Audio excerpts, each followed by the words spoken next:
Ben, merci à vous, merci pour cette organisation très efficace et puis pour votre invitation et puis merci à vous tous d'être là. Donc moi je vais vous parler un petit peu de plastique, ça fait 40 ans plus de 40 ans que je travaille sur le plastique. Bon, pas tout à fait, donc 40 ans, 35 et quelques. Voilà. Et donc j'ai fait de la recherche là-dessus, alors dans des environnements très différents, parce que j'ai travaillé longtemps pour les pays du Sud au début de ma carrière, au sein du CIRAD, qui est le Centre international de la recherche agronomique pour le développement. Puis ensuite, je suis devenue professeure à l'université de Montpellier, j'ai monté un laboratoire. Maintenant, je suis chercheuse à l'INRA, mais c'est toujours le même laboratoire, donc il y a beaucoup d'universitaires. J'ai toujours travaillé pour l'Europe en même temps, et puis avec des séjours professionnels de plusieurs mois jusqu'à plusieurs années au Japon, en Chine. Donc je connais très bien voilà, les pays du Sud et les pays asiatiques. Et du coup, ben, moi, quand j'ai démarré mon boulot autour des emballages plastiques, c'était vraiment les avantages du plastique qui m'intéressaient. Voilà. Et puis, petit à petit, évidemment, j'en suis arrivée à découvrir la face cachée de ce plastique. Alors, donc il y a mon bouquin. J'ai essayé d'écrire donc il y a quelques années un ouvrage parce que bah, à force de parler, des fois j'étais un peu fatiguée. Je me suis dit au moins si j'écris tout, ça va rester. Et puis du coup, ben les gens pourront le prendre, le lire quand ils en ont envie et puis en faire ce qu'ils veulent aussi. Voilà, donc j'ai écrit ce livre que j'espère grand public. Alors, c'est pas vraiment de la vulgarisation parce que j'avais envie que même les professionnels puissent s'emparer de ce sujet, mais que tout le monde puisse quand même le lire. Voilà, donc je suis restée sur une espèce de fil là en me disant faut que ce soit lisible par tout le monde, mais en même temps, faut qu'il y ait vraiment un intérêt pour tous les professionnels qui utilisent ce plastique ou qui en fabriquent.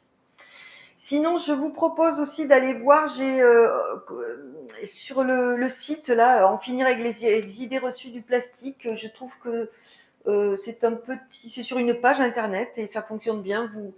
Donc j'ai repris les idées reçues et j'explique pourquoi et vous marquez juste idées reçues plastique Gontard, vous verrez puis vous trouverez. Et je trouve que ça c'est pas mal, ça remet un peu les idées en place. Voilà, donc je suis basée à Montpellier, pas très loin. Alors, je voulais vous faire écouter. Alors, le plastique, ben, c'est une histoire qui date, hein. C'est très vieux.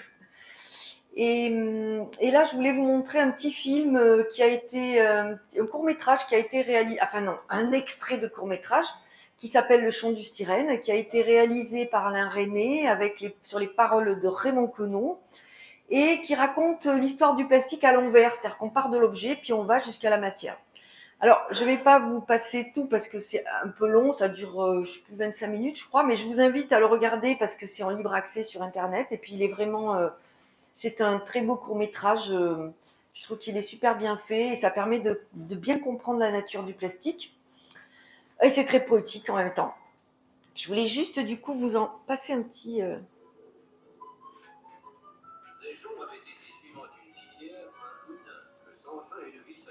C'est pas très violent. Hein.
Voilà, vous l'aurez vu. Donc en 1958, c'était vraiment un film, un petit court-métrage en hommage au plastique qui avait été commandé par un industriel du plastique. Voilà. Et je trouve que c'est vraiment bien de le regarder. Ça permet de comprendre ce qu'est le plastique. Voilà. Donc ce plastique, hier, ben évidemment, le grand, comment dire, le grand... non, c'est pas ça. Ah oui, c'est ça. Voilà, schlack. Je sais pas si ça aide bien, mais... Donc le grand, comment dire, le grand exploit de l'homme a été de le fabriquer, ce plastique. Ça a été quand même un miracle qui est sorti du cerveau de l'homme, du chimiste en particulier, et qui était basé essentiellement sur la chimie du carbone, et qui consistait à sortir du pétrole. Et ça, vous allez le découvrir, je ne vais pas revenir là-dessus, en regardant ce petit film en entier. Et donc, on sort, en fait, on s'est aperçu, les scientifiques sont aperçus que le pétrole, c'est une matière organique qui était dégradée, mais pas complètement. Donc, c'était comme des petits Legos. Avec deux voies, soit on continue de les dégrader et on obtient de l'énergie facilement, okay, et ça, on le sait tous. Et puis, l'autre voie, c'était de les reconstituer, c'est-à-dire de les polymériser, de les reclipser entre eux pour donner ces espèces de grands polymères qui allaient pouvoir ensuite être mis en forme très facilement. Voilà, et c'est comme ça qu'après-guerre, les deux mamelles du progrès ont été l'énergie et tous les appareils à moteur et les matériaux plastiques, les deux se complétant évidemment. Avec bien entendu des usages qui ont explosé dans tous les domaines, et aujourd'hui avec quand même un vrai plus, un progrès qui a été apporté, et aujourd'hui il n'y a plus aucun secteur d'activité, mais je dis bien aucun secteur d'activité qui n'est épargné par l'usage du plastique. Voilà, donc c'est vraiment un matériau qui a envahi nos modes de vie. Non, c'est pas ça que je voulais faire.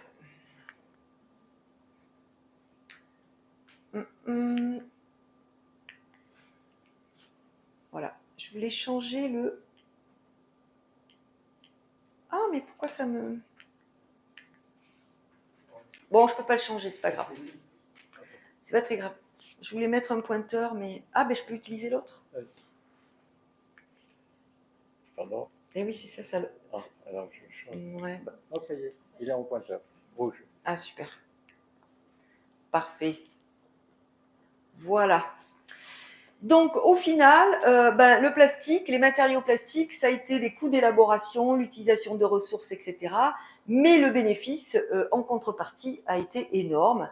Et donc, une balance coût-bénéfice qui a bien entendu encouragé l'augmentation de la production.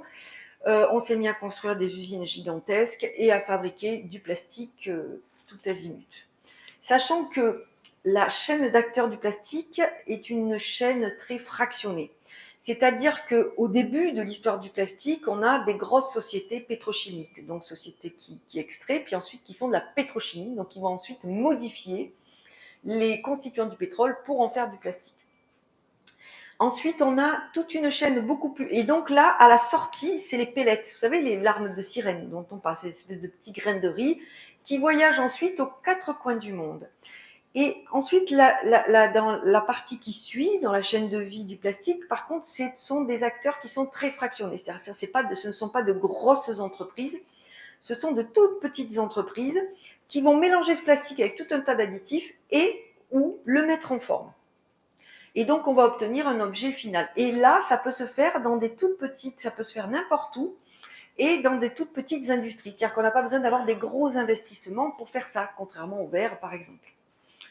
Et puis ensuite, il y a, toujours dans la chaîne du plastique, tous ceux qui l'utilisent. Et là, on a de tout. On a des petits acteurs et on en a des très gros, comme l'industrie de l'agroalimentaire. Et puis ensuite, maintenant, nous allons le voir, on a une autre catégorie d'acteurs, c'est tous ceux qui gèrent ces déchets. Et donc, in fine, le plastique, c'est beaucoup de personnes qui travaillent sur cette chaîne. Alors, du coup, ce plastique, ça a été une source d'espoir après-guerre, et puis une source d'inspiration pour toute la société, évidemment pour les ingénieurs, les entreprises, etc. mais aussi les artistes, y compris. Et donc, nombreux sont les objets en plastique qui sont devenus emblématiques et tous les secteurs d'activité sont concernés. Donc ça, c'est un spectacle de danse avec des seaux, c'est essentiellement des seaux en plastique. Voilà, donc le résultat, ça se voit pas bien, mais nous utilisons tous beaucoup de plastique au cours d'une vie. Nous utilisons à peu près l'équivalent de notre poids corporel par personne et par an. Ça peut paraître pas beaucoup, mais le plastique est très léger. Donc en volume, ça fait des quantités énormes. Si vous pesez 110 kg, 110 kg de plastique, ça fait vraiment beaucoup. À 50 ans, nous avons utilisé chacun plus de 3 tonnes de plastique qui persistera plusieurs siècles. Donc c'est vraiment un héritage qu'on laisse aux enfants. Nous avons actuellement sur Terre chacun 15 tonnes de plastique sous les pieds, à disposition quelque part, 15 tonnes de déchets plastiques qui ont été déjà utilisés avant aujourd'hui. Et au total, depuis les années 50, on a à peu près produit 12 milliards de tonnes de plastique. On en a incinéré à peu près 2, il en reste 10 accumulés sur Terre, parce que le plastique, si on ne le détruit pas, il n'y a pas de miracle, il va persister pendant des siècles et des millénaires. Et ces 10 milliards de tonnes, ça représente 5 fois plus que la masse totale de la biomasse animale sur Terre. La totalité de la biomasse. Juste pour vous donner une idée de l'importance de ce qu'a pris ce matériau. 5 fois plus. Alors, très vite, le plastique est devenu quand même une source d'inquiétude. Alors d'abord au travers des additifs qu'il contient, qui migrent. Donc il y a eu toute une législation. C'est pour ça que j'ai travaillé à l'EFSA, l'Agence de sécurité des aliments, pour réguler ces additifs.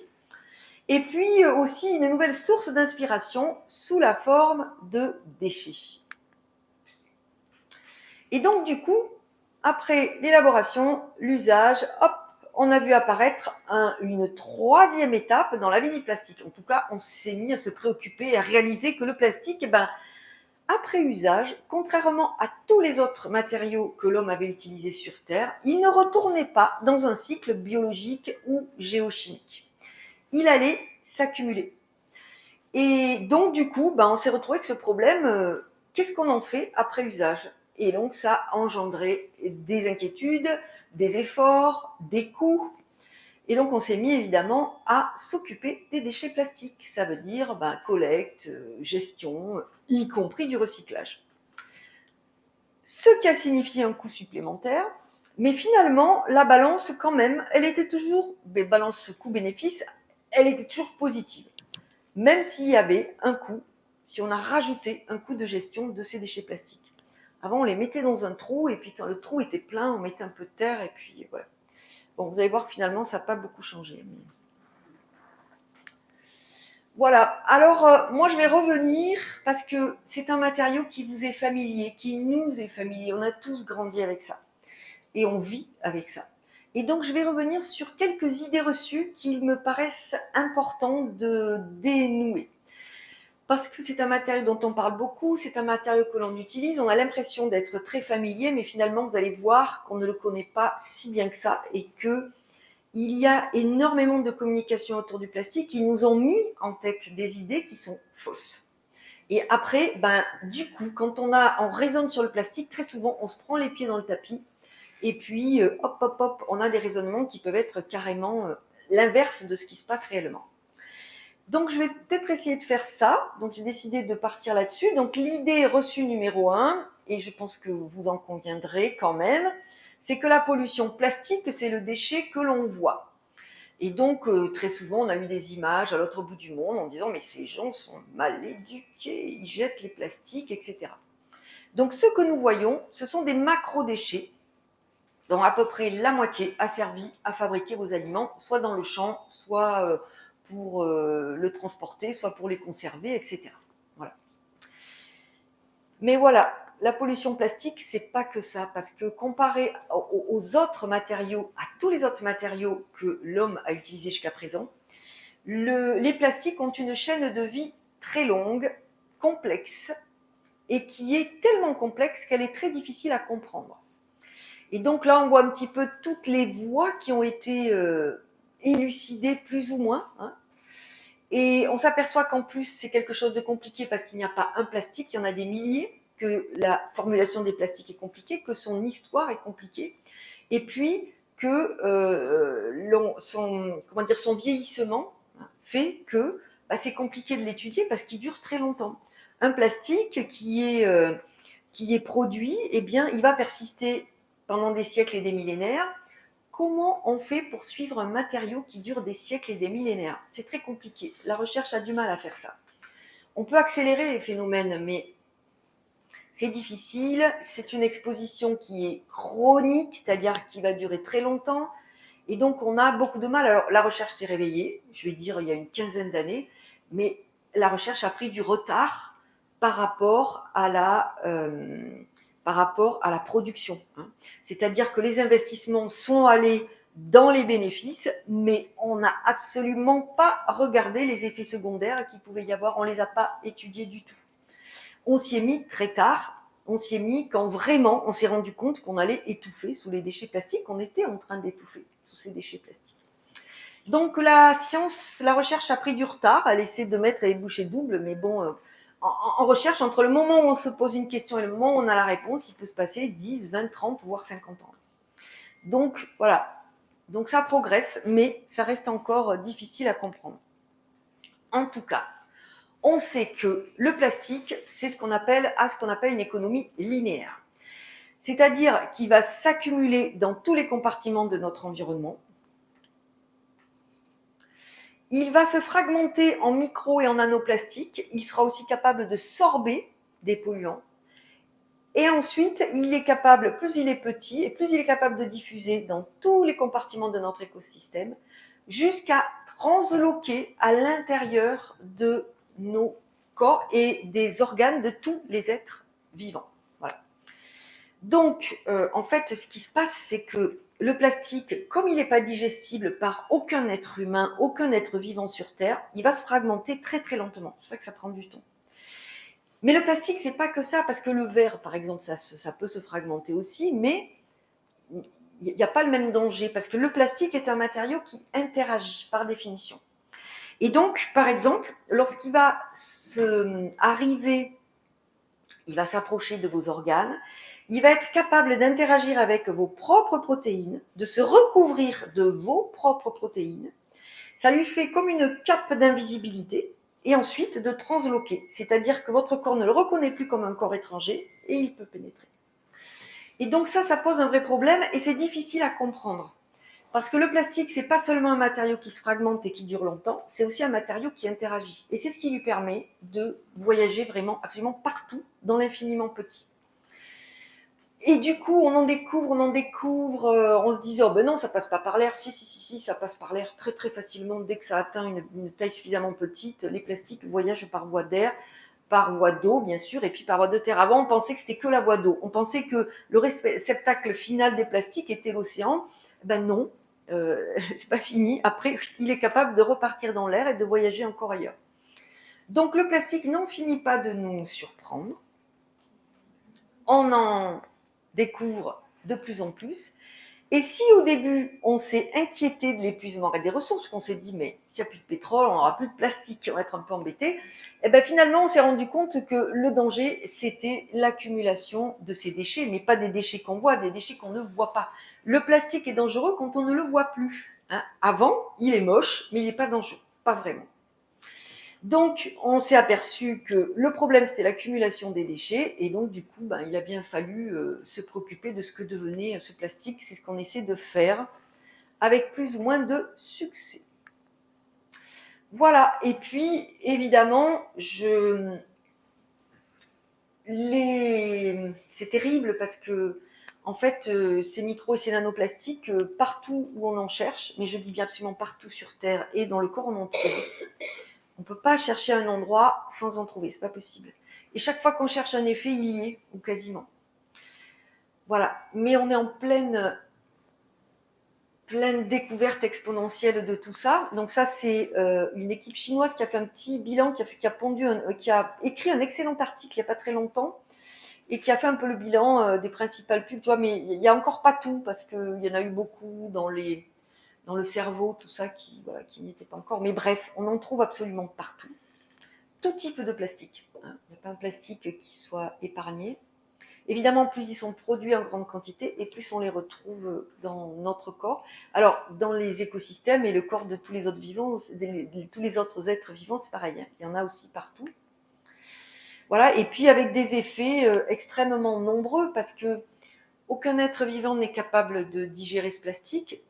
Ben, nous non plus, hein, on ne possède pas les enzymes. Hein, c'est un matériau qui a été créé de toutes pièces par l'homme et pour l'homme, qui n'a pas du tout pensé à ce que ce matériau allait devenir ensuite.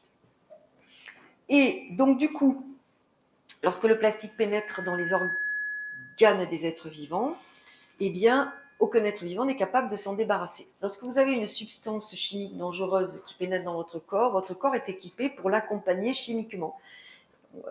Il y a des substances chimiques qui sont sécrétées, qui prennent ces substances nocives par la main et qui vont les conduire dehors via les urines, la sueur, etc. Eh bien, pour les particules de plastique, il n'y a rien. Donc, elles s'accumulent. Et ce faisant, comme tout corps étranger qui s'accumule dans un organe, elle va en perturber le bon fonctionnement, que ce soit le fonctionnement métabolique, avec des phénomènes inflammatoires chroniques, une augmentation des cancers. Bon, je vous passe les détails, si vous allez partir un peu déprimé.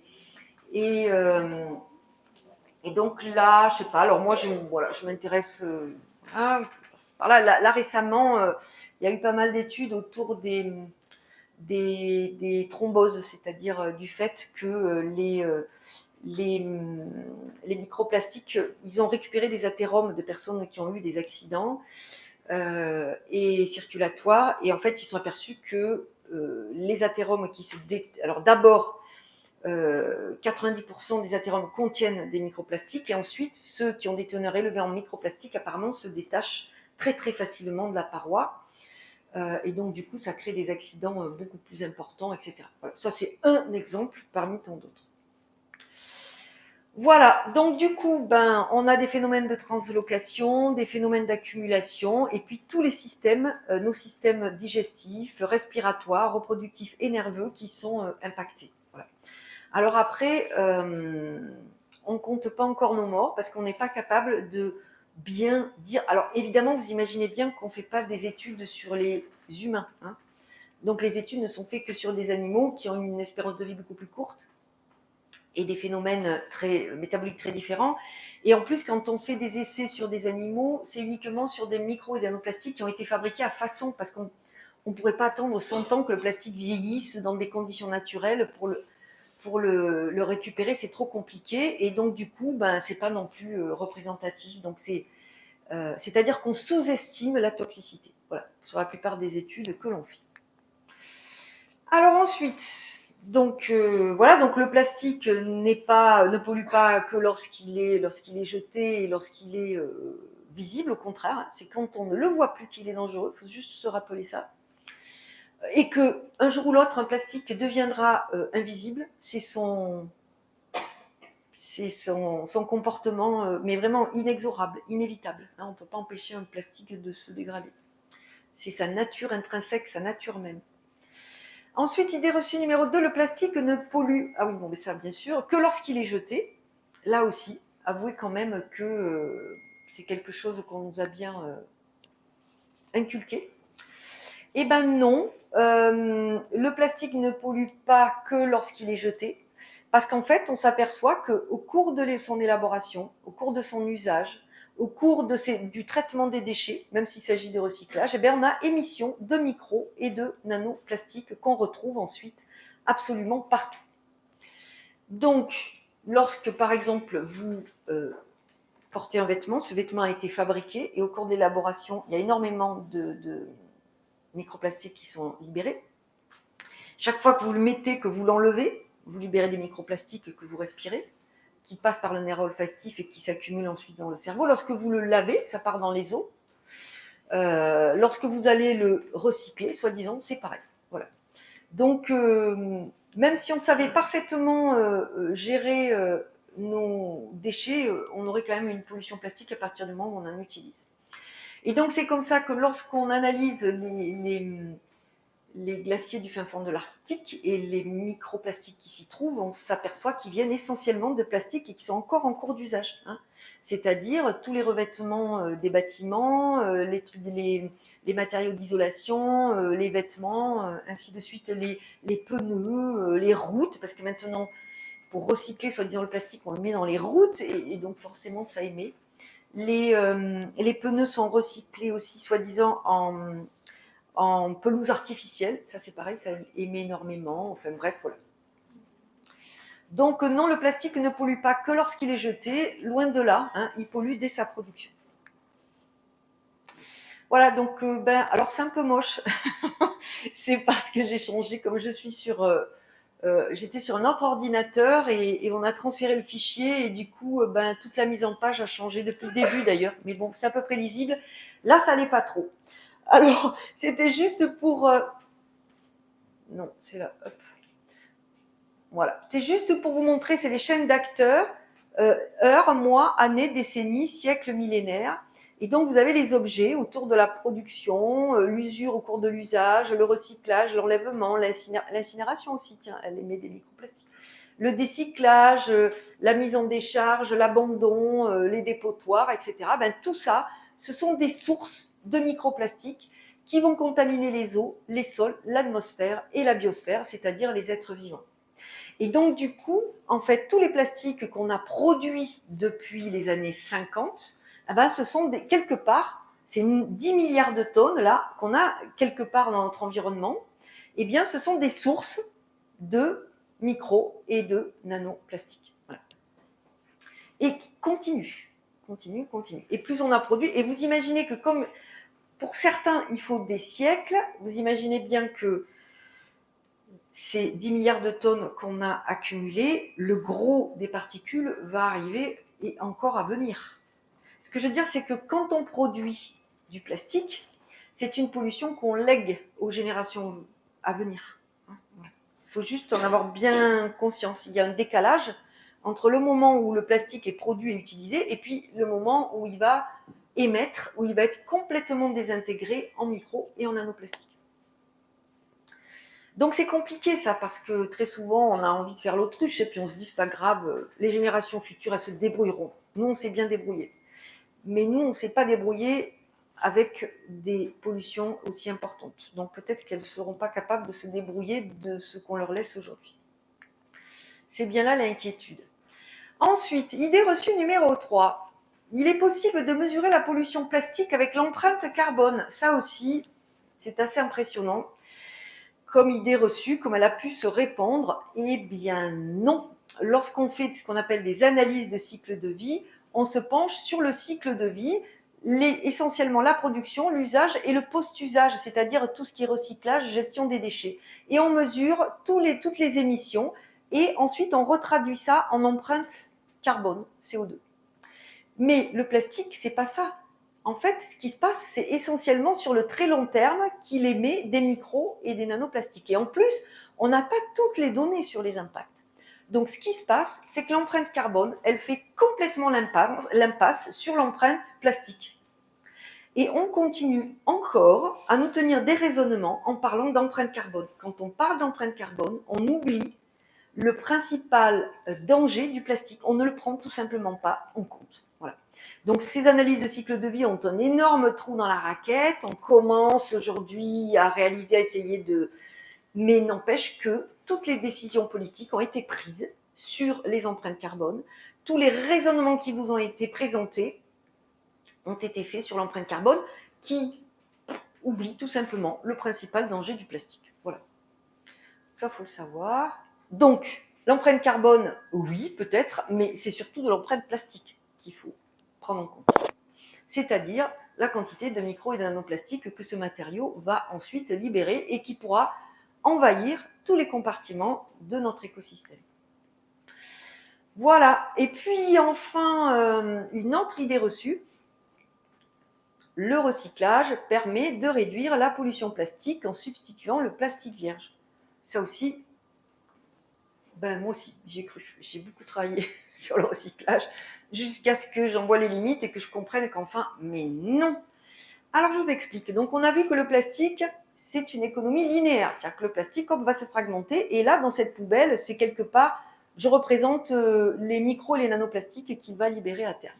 Okay, donc, on ne peut pas continuer. Donc, il y a un espèce de narratif qui a été construit en disant « mais c'est bien sûr, la nature nous a montré la voie. Il faut mettre en place une économie circulaire. » L'économie circulaire la plus parfaite qui existe, c'est la nature qui nous l'offre. Ce sont les feuilles d'arbres que vous trouvez au printemps dans votre jardin, qui tombent, qui sont digérées, qui libèrent les nutriments, qui ensuite, grâce à la photosynthèse, nutriments qui sont réutilisés par les plantes, et vous retrouvez votre feuille d'arbre à l'identique au printemps d'après. Ça, c'est une super économie circulaire, parce que du coup, il n'y a pas d'accumulation de déchets et il n'y a pas d'épuisement des ressources et donc des sols. Voilà. Et donc, on s'est dit, mais c'est bien sûr, on va faire pareil. On va faire pareil et le problème sera résolu. Donc, dans l'imaginaire, le recyclage, c'est on prend le déchet plastique, la bouteille, et puis on va régénérer la bouteille à l'identique. Du coup, on n'a pas de déchets, on n'a pas d'épuisement des ressources, et puis voilà, tout va bien. Sauf que ça a été annoncé sans même que les experts sur le sujet soient consultés. C'est-à-dire que nous, en tant que chercheurs, on nous a dit, allez hop, maintenant, tchac, vous développez un procédé de recyclage miracle. On nous a intimé l'ordre de développer un recyclage miracle. Voilà. Alors, qu'est-ce qui s'est passé ? Eh ben, voilà, ça c'est le mieux qu'on ait pu faire. Ça, c'est ce que j'ai développé au sein de l'EFSA, en travaillant 20 ans à l'EFSA. C'est-à-dire, c'est le recyclage des bouteilles plastiques. C'est hyper optimiste parce que, en fait, on peut les recycler qu'une ou deux fois, mais bon, soit. Là, les bouteilles en PET qui ont servi à stocker de l'eau, mais uniquement, si elles ont servi à stocker de l'huile ou du lait, on ne peut pas les recycler. Elles sont collectées, broyées, elles passent dans des gros réacteurs pour éliminer les contaminants, parce que sinon, si on réemballe dedans, ça repolluera. Et ensuite, elle passe encore dans un énorme réacteur pour repolymériser un peu, parce que le plastique s'est dégradé. Et puis ensuite, le plastique reste quand même un peu dégradé, donc on le remélange avec du plastique vierge. Donc on a à peu près 30% de perte. Bon, voilà. Mais quand même, on peut dire qu'une bouteille de PET redevient, au moins en partie, une bouteille de PET, même s'il y a des pertes. Donc c'est mieux que rien. Sauf que ce recyclage, eh bien, il représente moins de 1% des plastiques qu'on utilise actuellement. Et parce qu'il ne concerne que les bouteilles en PET et que celles qui ont servi à emballer des boissons et pas d'autres produits gras, etc. Alors vous allez me dire, non mais c'est pas possible, on affiche des taux de recyclage de 25, 30, certains pays comme l'Autriche, 50%. Eh bien parce qu'en fait, prenons nos rêves pour des réalités, on a appelé recyclage ce qui n'en était pas. On a appelé recyclage, alors désolé, c'est en anglais, je ne l'ai pas retraduit, mais ce qu'on appelle le downcycling, c'est-à-dire qu'en français, ça donne tout simplement du décyclage. C'est-à-dire qu'on ne régénère pas l'objet à l'identique, la bouteille ne redevient pas bouteille, mais la bouteille, la bouteille qui a été utilisée, salie, on ne va pas la décontaminer, essayer de la régénérer. Non, on va chercher une application qui sera moins exigeante en termes techniques. Donc, exemple typique, une polaire en PET, en polyester recyclé. Donc, on va transformer la bouteille en vêtement. Okay, ce faisant, ça nous donne quand même l'impression, vous allez me dire, mais c'est quand même pas grave, Nathalie, c'est pas parfait, mais c'est mieux que rien, parce que le plastique, le déchet plastique a un usage. Eh bien si, je crois qu'il faut le dire, c'est pire que rien. C'est pire que rien parce que ça nous donne l'impression que la pollution a disparu. Or, votre polaire, elle va continuer à polluer. Quand vous la mettrez, quand vous la laverez, et ainsi de suite. Et au bout de 2-3 ans de bons et loyaux services, elle partira à la décharge. Donc, ça vous donne l'impression qu'il n'y a plus de pollution, mais il y en a encore. Ensuite, il a fallu trouver de nouveaux débouchés. Donc, ce faisant, eh bien, toutes ces matières recyclées ont remplacé des matières locales, traditionnelles, qui ne posaient pas de problèmes environnementaux. Comme ici, je reste sur mon exemple, mais j'en ai plein d'autres. Comme ici, la laine. Donc actuellement, la laine ne vaut plus rien. Elle est mise à biodégrader partout où elle est produite. On la trouve même dans les jardineries comme pour faire des tapis comment ça s'appelle aidez-moi. Des paillassons. Oui, non, pour mettre dans le jardin. Paillage, voilà, c'est ça. Désolée, j'avais perdu mon mot. Des films de paillage que vous mettez. Voilà. voilà, autour de vos arbres, etc. Et ensuite, ça c'est le deuxième truc, donc il y a des filières entières qui disparaissent, de bois, de métal, etc., de laine, enfin c'est incroyable, de coton, personne ne dit rien. Et ensuite, troisième chose, on construit ces filières de décyclage qui sont dépendantes des déchets. Donc après, il faut bien continuer à les nourrir, donc il faut continuer à fournir des déchets. Donc, qu'est-ce qu'on fait? Au lieu de promouvoir l'utilisation de gourdes, pendant longtemps, on a dit, non, il faut continuer à utiliser des bouteilles en PET parce que toutes les filières industrielles qu'on a construites, elles en ont besoin. Donc, c'est assez incroyable parce qu'on se crée une dépendance aux déchets plastiques et on continue à en faire.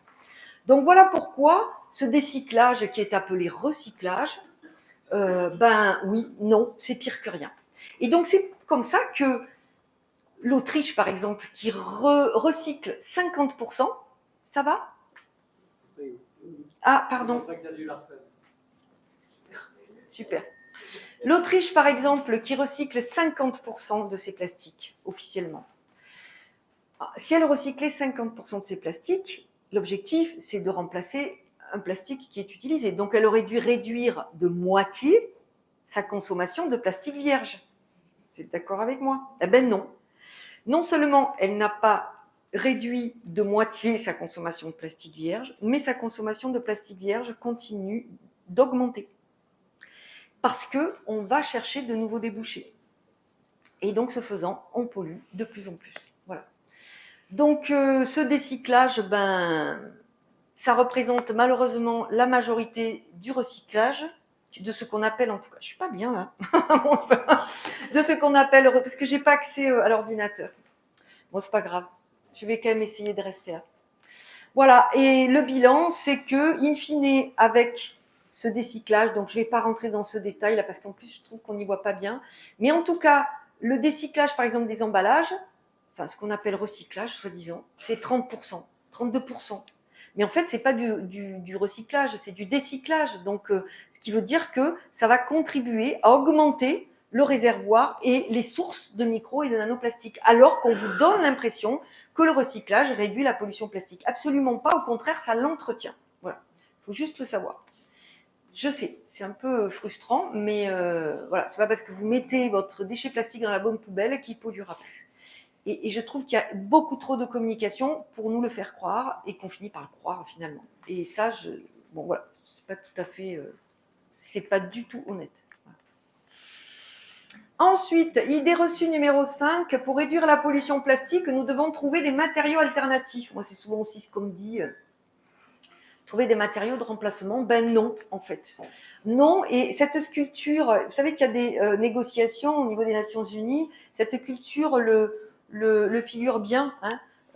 Pour réduire la pollution plastique, il faut vraiment fermer le robinet. C'est-à-dire qu'il faut qu'on change de mode de vie et qu'on en utilise beaucoup moins.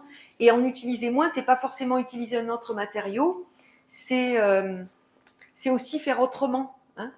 Faire autrement, acheter certes d'autres vêtements, mais c'est aussi faire autrement, acheter en vrac, je sais pas moi, offrir 1 heure de son temps au lieu d'offrir un objet en plastique, et ainsi de suite, ainsi de suite. Voilà.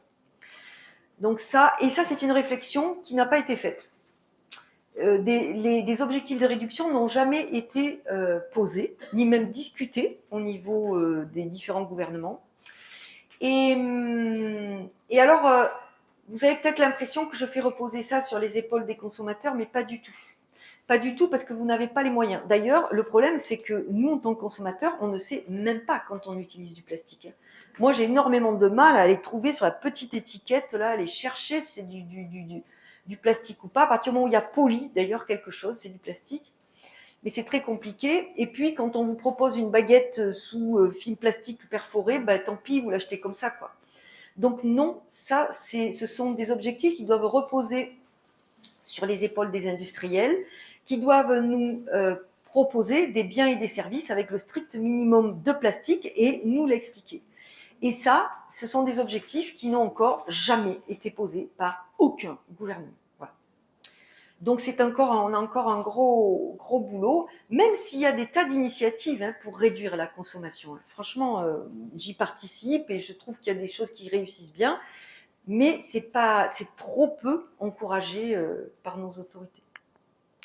Voilà, et puis c'est quand même difficile de réduire la consommation alors que la demande explose et que les grands groupes investissent aujourd'hui encore massivement, comme la plateforme Satorp là, de Saudi Aramco avec Total Energy, qui va produire je ne sais pas combien, qui va multiplier par 2 sa production de polyéthylène, enfin mais c'est de la folie. Donc comment est-ce qu'on sort de la situation de blocage avec les grands groupes industriels qui s'opposent naturellement à toute limitation de leur business plastique et qui surtout ont les moyens de s'y opposer, ont vraiment les moyens de communiquer pour vous faire croire que en recyclant, la pollution plastique va être réduite. Eh ben, c'est une question qu'il faut se poser, parce que là, quand même, bon. Alors, parmi les questions à se poser, il y a notamment une coalition de tous les pays d'Europe du Nord qui ont commencé à se poser la question du plastique essentiel et du plastique superflu. Il est où ce plastique superflu ? Et comment est-ce qu'on fait pour remettre en question nos valeurs et nos modes de vie pour se débarrasser de tout ce plastique qui n'est pas essentiel ? Voilà, donc il y a quand même plein d'initiatives, encore je le répète, mais qui représentent peanuts, enfin vraiment quasiment rien dans notre consommation.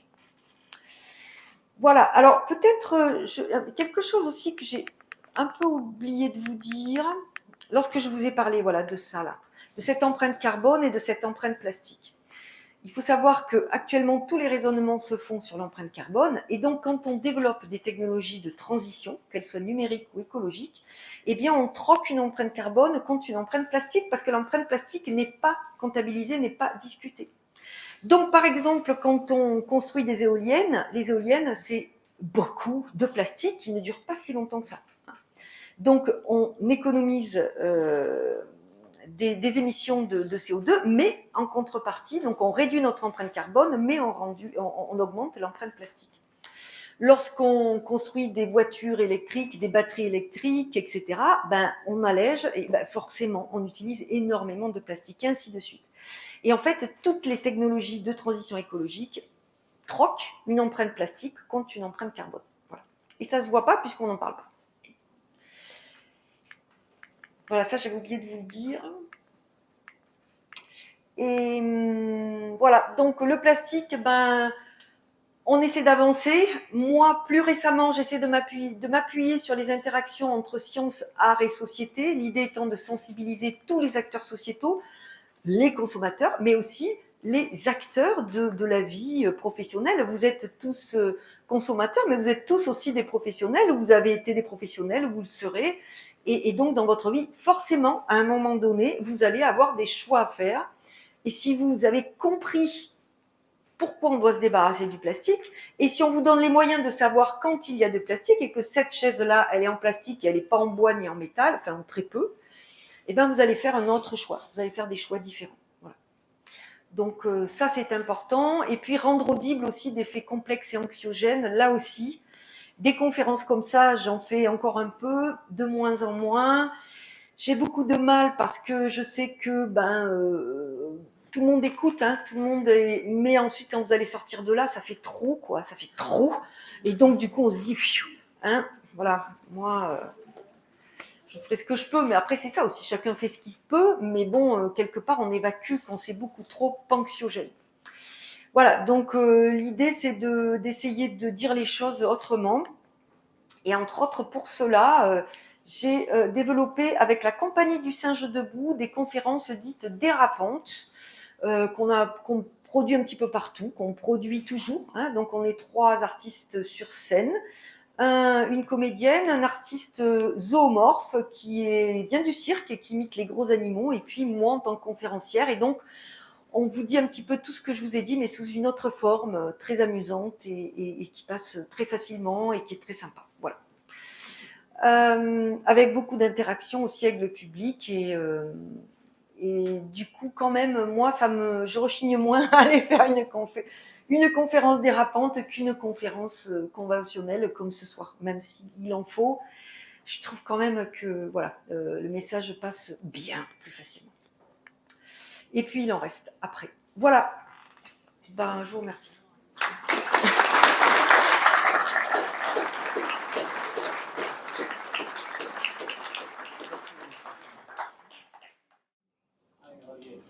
Est-ce que vous avez un message d'espoir à nous donner avant de partir? Oui, j'en ai un, ouais. Peut-être que je l'ai un peu oublié, tu vois, finalement, parce que du coup, quand je fais ce spectacle, je l'oublie pas, mais là, je l'ai un peu oublié. Le message d'espoir, c'est que quand même, au cas où vous l'auriez pas vu, la solution, elle est quand même assez simple, hein.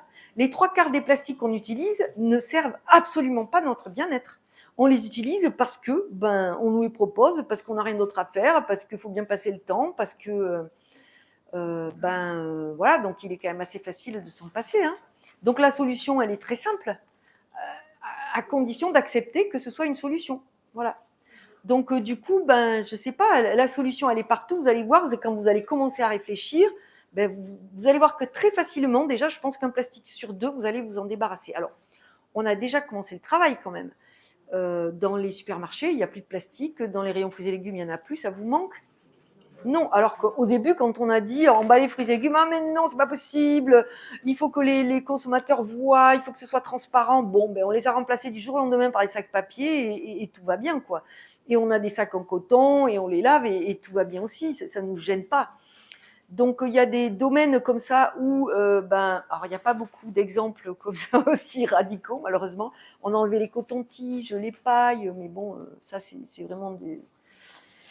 C'est juste pour faire comme si, mais ça représente rien, quoi. Voilà. Après, il y a actuellement des actions en cours dans les cantines pour se débarrasser des plastiques, un petit peu partout. Sur les fruits et légumes, on a failli y arriver. Parce qu'évidemment, je suis de toutes ces batailles chaque fois, mais sur les emballages plastiques des fruits et légumes frais, mais finalement, lobby des industriels, on est revenu en arrière, donc on attend que la situation se redébloque. Mais je pense qu'à terme, ça devrait quand même arriver, parce que là, c'est pareil, quand on vous vend un concombre sous un film plastique rétractable, franchement, mais c'est une aberration. Le produit se détériore, enfin, mais c'est n'importe quoi. Et on ne sait même pas, c'est juste une habitude. C'est voilà, les industriels font comme ça, ils peuvent le manipuler. Franchement, c'est soi-disant une question d'hygiène, mais c'est totalement absurde puisque le plastique lui-même contamine le concombre avec tout un tas d'additifs, plus le plastique. Enfin, c'est d'une grande bêtise, tous ces sacs plastiques, les barquettes. Alors maintenant, c'est pareil, on commence à trouver des barquettes sans plastique pour des fraises et ça va très bien. Enfin, mais voilà, donc c'est une révolution qui est en route, mais qui est quand même un peu lente, et je pense qu'on a tous notre rôle à jouer, comme je vous le dis, en tant que consommateur, mais aussi en tant que professionnel. Et moi, c'est ça mon message d'espoir. C'est pas la peine d'aller attendre qu'on développe une technologie miracle ou un matériau miracle. Oui, ces technologies et ces matériaux, moi, j'y travaille dessus dans mon laboratoire, mais j'ai pas envie de vous en parler parce que ce sont des matériaux et des technologies qu'il faut réserver au plastique vraiment essentiel. Et tous les autres, il faut s'en débarrasser. Donc voilà. Donc oui, le message d'espoir, c'est que la solution, elle est là, elle est vraiment à notre portée, à la portée de tous, quoi. C'est pas très compliqué, franchement. Quel est le pourcentage entre plastique essentiel et plastique superflu? Moi, je l'évalue à 3/4, 75% à peu près. Essentiel? Non, dont on peut se débarrasser, qui sont superflus. Qui sont Je voulais superflus. savoir la proportion entre plastique superflu et plastique essentiel. 75% de superflu, 25% d'essentiel.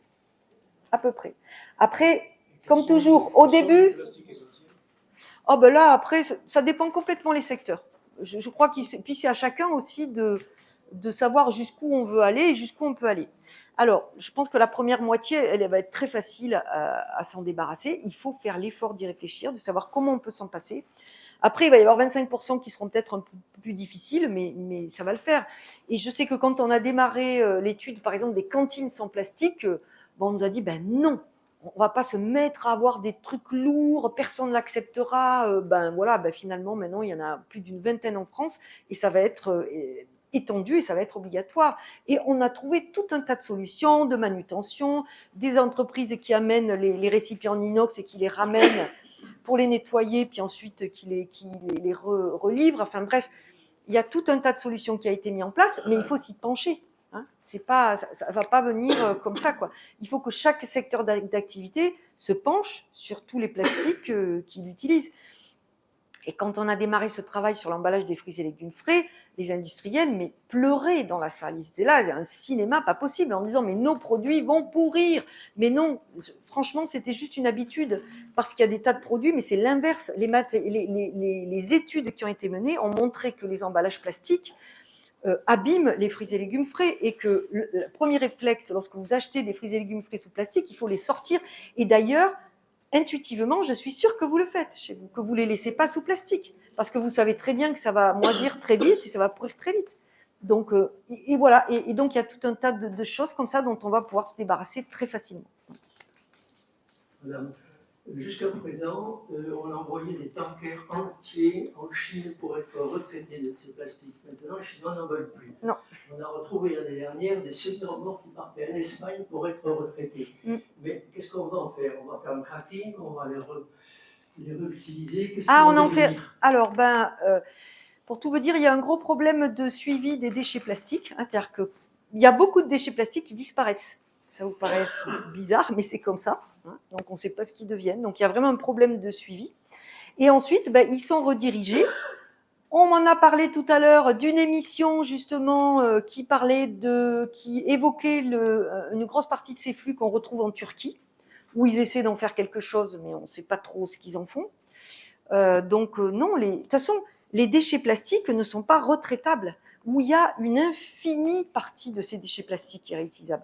Donc, c'est pas la peine de s'imaginer encore une fois qu'on va en faire quelque chose, parce que c'est bien beau de les envoyer à l'étranger en se disant, quand même, ils savent pas les traiter, ils pourraient pas apprendre à les recycler, mais nous, on ne sait pas recycler. Donc, c'est pas la peine de demander à des pays qui sont encore moins équipés que nous de traiter nos propres déchets, parce qu'actuellement, c'est ce qui se passe.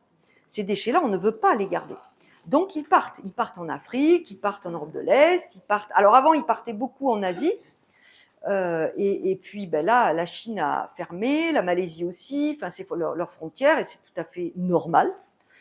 Et voilà. Donc, maintenant, c'est à nous. Alors, évidemment, ça a provoqué une prise de conscience. Et maintenant, il faut qu'on trouve des solutions, nous, pour réduire notre consommation. C'est là le problème, je crois, c'est qu'il faut qu'on change de focale. Il ne faut pas qu'on se focalise. C'est bien d'avoir pris conscience du danger de ces déchets plastiques, cette pollution plastique, mais ce n'est pas sur la gestion du déchet qu'il faut qu'on se focalise, c'est sur la consommation. Il faut qu'on réduise à la source. C'est comme si on développait tout un tas de traitements contre le cancer du poumon sans dire arrêtez de fumer, quoi. Enfin, ça n'a pas de sens. C'est pareil. Voilà. Alors, sur la filière agroalimentaire, je trouve qu'on identifie assez bien la présence du plastique, on arrive à avoir des actes pour pas s'en servir. Mais par contre, sur la filière vestimentaire, tout ce qui est tissu, moi j'ai un petit peu plus de mal à, même si je sais qu'il y a du coton, il y a du lin, etc., mais j'arrive pas à identifier. Je ne pensais même pas qu'il y avait du plastique moi, dans les tissus. Ah, mais tous les vêtements en contiennent maintenant. Et c'est ce qu'ils appellent les fibres mélangées. Et moi, je ne comprends pas qu'il n'y ait pas des obligations d'étiquetage claires quand il y a du plastique. Parce que franchement, même moi qui suis experte, je n'arrive pas à savoir. C'est super compliqué. Il n'y a pas quelques termes qu'on peut repérer déjà, à partir du moment où il y a poli quelque chose dans la compo. Alors, d'abord, s'il y a écrit, par exemple, laine mélangée, il faut être sûr qu'il y a du plastique dedans. Donc, on évite. Ça peut être mélangé avec du coton, mais il faut demander avec quoi c'est mélangé. Et ensuite, à partir du moment où il y a écrit poly quelque chose, quoi que ce soit, c'est que c'est du plastique. Et encore une fois, il ne faut pas non plus être, trop... moins il y a de plastique, mieux c'est. Donc, entre un matériau qui contient 100% de polyester, par exemple, et un matériau qui en contient 2% ou 5%, on va aller prendre celui qui en contient 2 ou 5%. Mais les 100% polyester, alors après, ça s'est énormément développé avec la mode, pas cher, etc. Mais bien sûr, mais ça ne se recycle pas, le textile. Ça se recycle, ça se décycle. C'est-à-dire qu'on va les mettre dans, par exemple, on va les utiliser pour isoler des maisons, dans les isolants, etc. Mais quand vous mettez ça dans une maison, ça continue à se dégrader et ça continue à polluer, quoi. Je pensais qu'il ne fallait se méfier que des nanoplastiques, donc des tout petits bouts que tu fais en décomposition. C'est vrai que c'est les pires. Et là, parce que j'ai compris, il faut se méfier dès que, même quand l'objet est neuf, en plastique, il faut se méfier parce qu'il y a des émanations, c'est ça. Parce qu'ils ils émettent dès leur production des micros et des nanoplastiques. Lorsque vous tournez le bouchon d'une bouteille, Oui. lorsque vous enlevez un vêtement en plastique, vous émettez des micros et des nanoplastiques. C'est quand Lorsque même- vous roulez avec votre voiture et vos pneus bourrés de plastique, eh ben vous émettez des micros et des nanoplastiques, ainsi de suite. Oui, c'est parce qu'il y a une usure, Lorsque parce qu'il y a- vous- parce qu'il y a un frottement. Lorsque, Et par non, exemple, non, pas seulement parce qu'un frottement. seau, par exemple, il n'y a pas de frottement. Hein? Un seau d'eau. Enfin, Mais si, en il plastique. vieillit. Oui. Mais si, alors autre exemple encore plus typique, lorsque vous choisissez de mettre des fenêtres en PVC, Oui. vous croyez que ça s'use pas? Mais si, le temps, le vent, le soleil, et puis à la fin, vous les jetez parce que les revêtements s'en vont. C'est comme les meubles qui exhalent leurs produits chimiques. Alors, il y a des additifs à l'intérieur, Mhm. ok, mais en plus et surtout, il y a des tas de microplastiques et de nanoplastiques en devenir. Et ça démarre dès la production. Donc il faut se méfier et des nanoplastiques, puisque c'est ce qu'on nous dit. En général, enfin, on parle de dangerosité par rapport à ça, et aussi dès que l'objet est créé, c'est ça. Il faut se méfier du plastique tout court. Tout à fait d'accord. Voilà. Et c'est pour ça qu'effectivement, vous parlez de polaire ou en plastique recyclé, c'est bien, ça part d'une bonne idée, mais effectivement, est-ce que, oui, ça nous contamine aussi, c'est ça. Mais qu'elle soit qu'elle soit en plastique recyclé ou pas, elle va vous contaminer. Il y en a toujours. Mais en plus, en plastique recyclé, vous avez l'impression de faire une bonne action. Ce qui est faux, au contraire, vous allez encore entretenir cette production de plastique. D'accord. Donc, la polaire, tant pis si on peut, on la laisse tomber. Enfin, si vous l'avez, gardez-la, parce que c'est un peu couillon d'aller la jeter. Mais après, vous évitez d'en racheter une fois que vous le savez. Vous achetez un pull, si possible en laine. Il y a des mélanges laine, coton, lin, etc., qui sont très bien. Et si vous pouvez retrouver, racheter un pull en laine, n'hésitez pas. Et juste par rapport aux maladies, parce que vous n'avez pas parlé de cancer ou des choses comme ça, il y a quelque chose qui est avéré par rapport à ça. Si, je vous ai montré des exemples. Il y a énormément de publications là-dessus. Après, je ne vais pas... voilà. Ok, merci. Quelles sont les perspectives dans 50 ans? Dans 50 ans, on aura encore plus de particules de plastique, puisque là, on est juste au début de cette espèce de vague là, de plastique.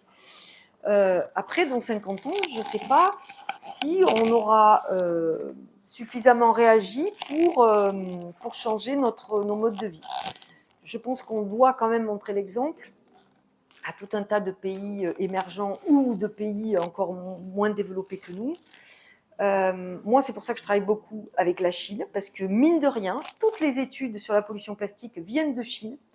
Donc, même s'ils en produisent, ils sont quand même en train d'essayer de vraiment mettre les bouchées doubles, mais bien plus que nous pour essayer de comprendre. Parce que ce qu'il faut quand même savoir avec cette histoire du plastique, c'est qu'il existe un principe qui s'appelle le principe de précaution, qui est inscrit dans notre Constitution. Et ce principe de précaution, il dit on ne répand pas à la surface de la Terre une substance tant qu'on n'a pas démontré son innocuité, y compris sur le long terme. Donc alors là, pour le coup, le plastique, c'est une catastrophe parce qu'on en a produit des quantités et on continue à en produire de plus en plus, alors que là, pour le coup, on a bien démontré que ce n'était pas un matériau bénin. Et vous avez peut-être aussi entendu parler des PFAS, des perfluoroalkylés. Eh bien, ces PFAS, c'est tout simplement des superplastiques. Le plastique, c'est une chaîne hydrocarbonée. Donc, c'est de la chimie du carbone. Donc, c'est juste avec, de temps en temps, il y a des doubles liaisons, etc., des ramifications. Mais en gros, le plastique, c'est des hydrocarbones, une chaîne de carbone avec des hydrogènes. Et bien, ce qu'on a fait, c'est qu'on a enlevé quelques hydrogènes et on les a remplacés par des molécules de fluor pour rendre cette molécule encore plus résistante. Donc, d'où cette appellation de substance éternelle, de produits chimiques éternels, de polluants éternels. Mais à l'échelle de la vie humaine, le plastique, il est lui aussi éternel, parce qu'un matériau qui va durer des millénaires, je ne sais pas comment on peut l'appeler, quoi. Donc, les PFAS, c'est juste des super plastiques. Et là, c'est pareil. Moi, je peux vous dire que quand ces PFAS ont été autorisés, j'étais à l'EFSA. Et j'ai fait partie du groupe de travail. Et j'ai essayé de m'opposer à ces autorisations, mais j'ai absolument pas pu. J'ai fini par démissionner, déprimée, et je me suis dit, PFAS, je ne veux plus jamais entendre parler, jusqu'à ce que ce soit revenu récemment sur le tapis. Depuis le début, on savait très bien que c'était des matériaux dont on ne se débarrasserait jamais. Donc, du coup, c'est des matériaux qui s'accumulent sur Terre. S'il n'y a pas de cycle pour les récupérer, donc ça s'accumule et on se retrouve avec et ça, ces matériaux qui ne réintègrent aucun des cycles biogéochimiques, ben, le principe de précaution devrait nous dire, OK pour l'utiliser, mais vraiment en quantité infime, quoi. Vous y croyez au principe de précaution? Ben, s'il était appliqué, oui. C'est ça. Oui. Mais bon, c'est bien de le réévoquer quand même régulièrement parce que c'est quand même des aberrations. Alors, voilà, tout ça, ça vous semble évident, mais il y a une espèce de banalisation du plastique, c'est-à-dire qu'on se dit que c'est un matériau de tous les jours, donc on n'a pas besoin de s'en inquiéter. Voilà. Et c'est une erreur. Je vous demanderai de ne pas poser les questions sans micro, hein, non, parce que tout le monde puisse l'entendre. Oui, moi j'attends la question. Merci. La question, Faut le mettre bien près. la question des éoliennes Ah oui. que l'on construit à tour de bras, alors qu'on sait très bien que ça pollue, que le rendement, n'en parlons pas. Enfin, on marche sur la tête dans notre pays. Alors, je ne suis pas une spécialiste des éoliennes. Donc, je vais pas. Mais en tout cas, ce que je peux dire, c'est que lorsqu'on. Donc, comme je vous l'ai dit, ben, après, il y a certains plastiques qui sont indispensables et qui sont importants. Et que si ces plastiques doivent faire partie d'une amélioration, il faut qu'il y ait des arbitrages clairs qui soient pris en faveur. Mais quand on construit des éoliennes, si on décide que les éoliennes nous permettent d'économiser du CO2, il faut quand même voir qu'elles augmentent l'empreinte plastique et particulièrement l'empreinte PFAS, sachez-le bien, parce qu'il y a énormément de fluoroalkylés dans les éoliennes, et qu'en ce cas-là, il faut qu'en contrepartie, on arrête de produire des vêtements en plastique, par exemple, quoi. Il faut qu'on arrête de les produire. Donc, il y a des arbitrages à faire. Moi, je peux comprendre que certains plastiques sont importants. Ce que je ne peux pas comprendre, c'est que les vannes soient ouvertes à un point où on met la totalité de notre planète et des humains qui sont dessus en danger. Ça, c'est pas acceptable. Donc, oui, ces éoliennes, quelque part, leur empreinte plastique et PFAS, ça va pas, quoi. Bien sûr que ça va pas. Mais parce que c'est pas pris en compte. Parce que les éoliennes, elles sont toujours défendues sur la base d'une empreinte carbone et du changement climatique, mais pas de la pollution liée, voilà. Ah, micro. Ah. Oui, bonsoir. Je me posais la question, aujourd'hui on a des tonnes et des tonnes de plastique. Quelle est la meilleure solution si on souhaitait s'en débarrasser? Vous avez parlé d'incinérateurs, d'enfouissement. Ouais. Ben, en fait, il n'y a pas de solution parfaite. C'est un peu toujours peste et choléra, quoi. Bon, il y a certains pays comme la Norvège, par exemple, qui ont opté pour l'incinération. Ils incinèrent quasiment tout leur plastique. Mais du coup, qui dit incinération dit quand même empreinte carbone, même s'il y a une récupération d'énergie. Après, il y a des technologies comme la pyrolyse, etc., qui permettent de retransformer ces plastiques en carburant. Pourquoi pas? Là aussi, c'est des technologies qui sont intéressantes, mais qui ne sont pas du tout rentables, ni économiquement, ni environnementalement parlant. Donc, du coup, moi, je trouve que c'est comme les technologies de recyclage, c'est comme les matériaux biodégradables, c'est des technologies qui sont à réserver au plastique strictement essentiel. Parce que là, encore une fois, on s'intéresse à la gestion des déchets, et ces déchets, alors que le plastique pollue dès le début. Et en plus, ce sont des technologies qui ne sont que applicables sur des déchets qui ne sont pas trop dégradés. Parce que finalement, tous ces vendeurs de technologies miracles, si ces technologies marchaient si bien, on pourrait complètement arrêter de produire du plastique vierge. Actuellement, sous nos pieds, on a l'équivalent de 20 ans de consommation de plastique au rythme actuel. 20 ans. Donc, on n'a qu'à aller chercher les déchets plastiques où ils sont, et puis on peut les recycler, par exemple. Ou on peut les retransformer, sauf que même la pyrolyse, par exemple, elle ne fonctionne pas sur des déchets plastiques qui sont abîmés. Elle fonctionne, je ne sais pas si vous vous rappelez, il y a une période où il y avait le PFL, l'École Polytechnique de Lausanne, qui avait fait beaucoup de pubs autour d'un bateau qui fonctionnait avec une pyrolyse, avec des plastiques, etc., et qui s'arrêtait dans tous les ports pour recharger, soi-disant. Mais en fait, Les plastiques qu'elle utilisait en mer n'étaient pas du tout utilisables, les déchets plastiques non plus. Les seuls qui passaient dans son système de pyrolyse, c'était les bouteilles en plastique de PET, vous savez, celles qui se recyclent bien et qu'on peut remplacer par des gourdes. Donc voilà, donc disons que c'est des technologies pour moi qui sont importantes quand on ne peut pas remplacer les plastiques. Je sais qu'il y en a, moi j'ai contribué à des projets sur certaines îles, notamment les îles Kerkennah de Tunisie, où les pêcheurs utilisent certains plastiques dont ils n'arrivent pas à se débarrasser. Et du coup, ils réutilisent ces plastiques pour faire une forme de carburant dont ils se servent dans leur bateau. Bon, pourquoi pas? Mais ça reste vraiment très, très limité. Voilà. Bonsoir. Merci beaucoup. C'était pas une question, c'est juste un petit jeu de mots pour les polymères dans les vêtements. Trop polymère pour être honnête. C'est ça. Référence au gesticulaire. Trop polymère pour être honnête.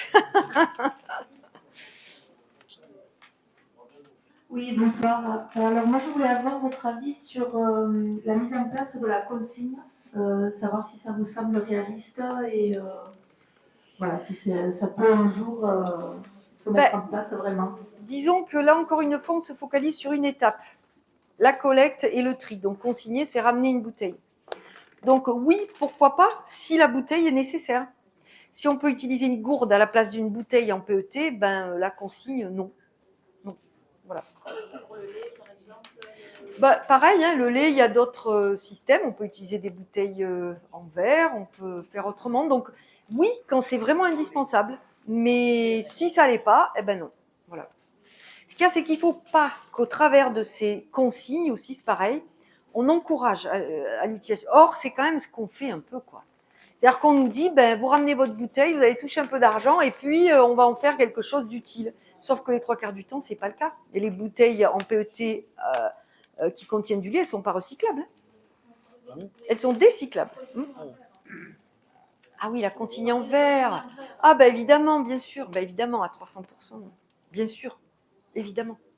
Parce que le verre, souvent on dit, il est recyclable.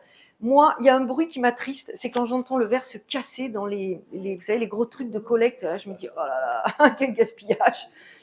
Le verre est un matériau qui se réutilise à l'infini, donc je ne comprends pas pourquoi Et là, encore une fois, hein, le verre, il assied la branche sur laquelle il est assis avec ces histoires de recyclage, parce que du coup, on a dit, mais attendez, le verre, ça consomme consomme beaucoup d'énergie, ça produit beaucoup de gaz à effet de serre pour être collecté, transporté, recyclé. Mais le verre, il ne faut pas le recycler, évidemment, il faut le réutiliser. Et sur place, il faut qu'il y ait des systèmes de lavage et de nettoyage et de réutilisation sur place. Le verre se réutilise à l'infini. C'est un matériau dense qui ne vieillit pas ou très peu. C'est un matériau qui est très inerte. C'est vraiment le matériau idéal, mais à condition de le réutiliser sur place.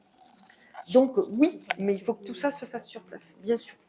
Ah, mais pour moi, le verre, c'est un matériau assez magique, quoi, c'est clair. Si on prend en compte au niveau des consignes, du bouteille en verre, du stockage, du transport, du recyclage, du lavage, de l'eau, l'usage de l'eau. Non, pas de recyclage, réutilisation. De la réutilisation. Donc si on prend en compte tous les éléments, est-ce que c'est encore rentable? Bien sûr. Si on comptabilise l'empreinte plastique à côté, oui. Et puis sans compter aussi les aspects santé, parce que le plastique émet énormément d'additifs, de perturbateurs endocriniens, etc. Tous les additifs qui sont mis dans les plastiques, donc ce qui n'est pas le cas du verre. Le verre n'émet rien, c'est un matériau très très inerte. Il n'absorbe rien et il n'émet rien, il ne libère rien. Donc oui, bien sûr que le bilan est très positif. Mais vous voyez, vous avez du mal à y croire parce qu'on a tellement communiqué autour de l'empreinte carbone du verre qui était élevé, mais parce que on partait de verre recyclé ou du verre qui ne l'était pas et qui n'était surtout pas réutilisé. Donc après, c'est un investissement sur le moment, c'est-à-dire que, par exemple, une cantine qui décide de se débarrasser de ses verres en plastique et qui va acheter des verres en verre. Ces verres en verre, ils sont un peu plus chers, et encore pas beaucoup, que les verres en plastique. Mais par contre, c'est un investissement qui est rentable très vite, quoi. C'est-à-dire que très rapidement, parce qu'un verre en plastique, on ne peut pas l'utiliser très longtemps, c'est clair. On ne peut pas le réutiliser, il n'est pas fait pour ça. Il se dégrade, il absorbe, etc. Donc, c'est pour ça qu'on parle beaucoup aussi de plastique réutilisable, mais Mais c'est pareil, c'est une aberration. Le plastique, par définition, il est mal réutilisable. Il est difficilement réutilisable. Et vous le savez vous-même. Chez vous, vous n'avez pas ou très peu de verres et d'assiettes en plastique. C'est pas pour rien. Moi, j'en ai dans mon bateau. Parce que c'est vrai que sur les bateaux, c'est plus léger, ça casse pas. Mais c'est même pas du plastique, c'est du mélaminé. Et bon, voilà. Mais c'est pas terrible. C'est pas du plastique. Si, mais c'est un peu plus résistant. Le silicone. Alors, silicone, c'est pas mal parce qu'il y a très peu d'additifs. Moi, je trouve que c'est un matériau qui est un peu bien. Oui, je voulais vous demander, dans combien de temps pensez-vous qu'il va falloir changer tous les sièges des estivales de la Malherbe? C'est une bonne question. Le maire précise que c'est pas prévu. Joker. Je ne réponds pas. Bah, vous avez encore peut-être 5 ou 10 ans. Mais pas beaucoup plus, hein, mon avis. Vous allez voir, parce qu'après, quand ça commence à se fissurer, c'est foutu. Et on peut rien en faire. Hein. Ça ne se répare pas, le plastique. Hein. C'est horrible, hein, mais c'est comme ça. Ça se jette. Alors, est-ce que vous savez s'il y a une action de nos politiques à ce sujet, parce que sachant qu'ils se réunissent pour le climat, pour la sécurité, pour ce tas de choses, est-ce qu'ils se réunissent? Oui, il y a quelques politiques qui s'y intéressent, oui, oui. Notamment, on a un député qui s'appelle Philippe Bollot, là, qui travaille là-dessus, qui s'intéresse au sujet. Après, il s'y intéresse quand c'est à l'agenda politique. Là, actuellement, il y a l'UNOC, là, cette réunion des Nations Unies autour des océans, de la préservation des océans. Donc, on parle beaucoup de plastique aussi, évidemment, puisque les océans sont énormément pollués. Vous avez vu qu'on a, je ne sais pas si vous avez vu ces petits articles-là, en même temps c'est un peu triste, mais ils ont découvert une nouvelle espèce de crevette dans les fosses Mariannes. Donc c'est les fosses les plus profondes qui existent. Enfin. Et en fait, donc ils ont découvert une nouvelle espèce, tout content de ça, mais en fait elle était déjà contaminée avec du plastique. Et donc du coup ils l'ont appelée Erythenes plasticus. Voilà. Parce que c'est la première espèce qu'on découvre qui est déjà contaminée avec du plastique. On ne la connaissait pas, mais voilà, elle a déjà... Et pourtant, c'est dans un endroit où vraiment, faut y aller, quoi. Hein.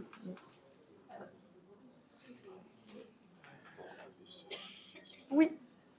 Parmi toutes ces mauvaises nouvelles, est-ce qu'il y en a? Mais non, il y en a une. Oui, il y en a, mais c'est non, non, non.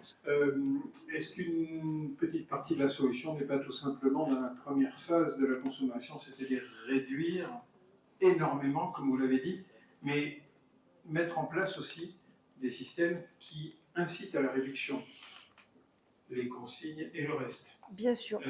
Et ce, dans tous les domaines, parce que quand on parle de l'agriculture, il y a aussi le plastique qu'on ne voit pas. Le drainage, c'est souvent des canalisations plastiques qui sont enrobées de fibres de coco.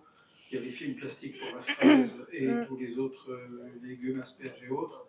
Est-ce qu'il n'y a pas un énorme effort à faire sur cette réduction de l'usage plastique aux premières étapes de la fabrication?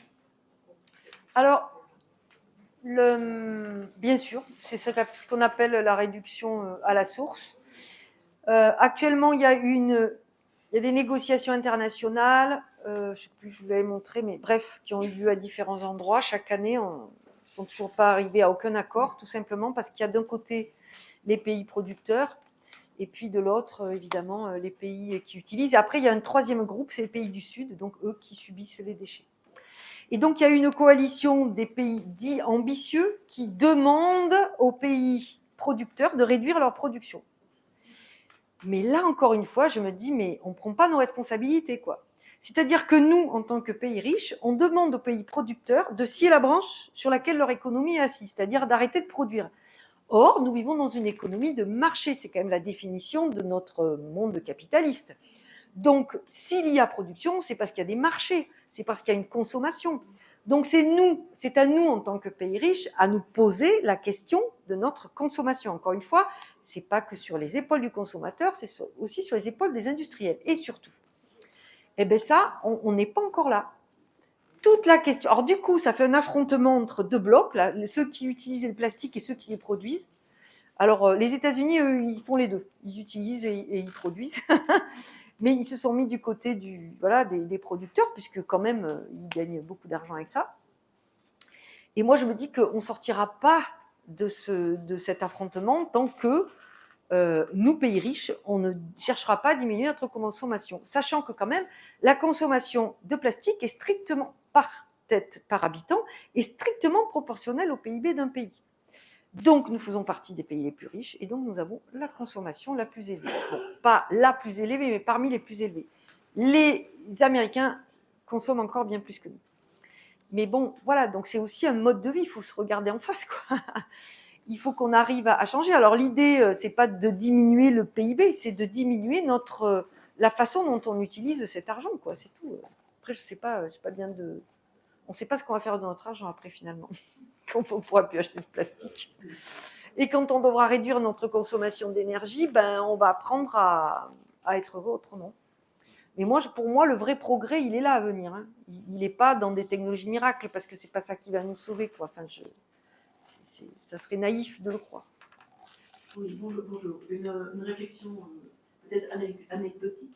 En ce moment, sur les réseaux sociaux, les acteurs américains se font nettoyer le sang des particules, des nanoparticules. Alors, oui. Ça paraît anecdotique, mais... ah bon, je n'avais pas vu ça. Vous l'avez vu où, cette information? C'est drôle. Oui, donc ils se retirent le sang, c'est pas une machine qui filtre. Qui filtre et qui enlève du sang propre. Déjà, est-ce que c'est efficace? Et deuxièmement, est-ce que vous ne pensez pas que ça peut être une bonne porte d'entrée pour que les gens se rendent compte de ce qui se passe? Oui, d'en parler. Alors, est-ce que c'est efficace? Je ne savais même pas qu'ils faisaient ça, donc je ne sais pas.